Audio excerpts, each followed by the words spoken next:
Les éditions Télème présentent un enregistrement intégral de Fire and Ice de Rebecca Yarros, lu par Colline Delay.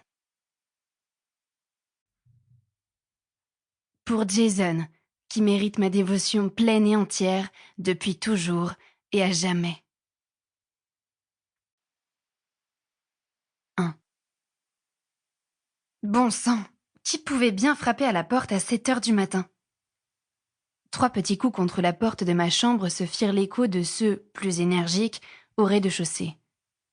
Maman allait faire passer un sale quart d'heure à ceux qui osaient la déranger dans sa routine matinale. « Entrez !» criai-je en faisant défiler ma playlist sur mon iPod avant de lancer la synchronisation. La musique rendait le footing plus acceptable. Un chouïa.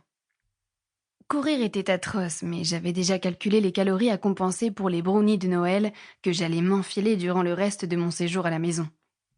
Le thermomètre extérieur indiquait une température de -10 degrés, et puisque je trouvais les sculptures de glace humaines surfaites, le Colorado à Noël signifiait direction le tapis de course. Ouais, pour moi. Les boucles blonds vénitiens de Gus surgirent par la porte légèrement entrebâillée, encadrant un front barré par les lunettes de protection que je lui avais refilées, datant de mon cours de chimie élémentaire. Cela donnait à son petit visage de 7 ans, plissé par la frustration, une allure de scientifique excentrique. « Qu'est-ce qu'il y a, frérot ?» lançai-je. « Amber, tu peux ouvrir la porte, s'il te plaît ?» demanda-t-il. Je baissai le volume de la musique diffusée par mon ordinateur portable. « La porte ?» Il hocha la tête et faillit perdre ses lunettes. Mes lèvres se contractèrent, contenant le sourire sur mon visage tandis que je m'efforçais de ne pas éclater de rire.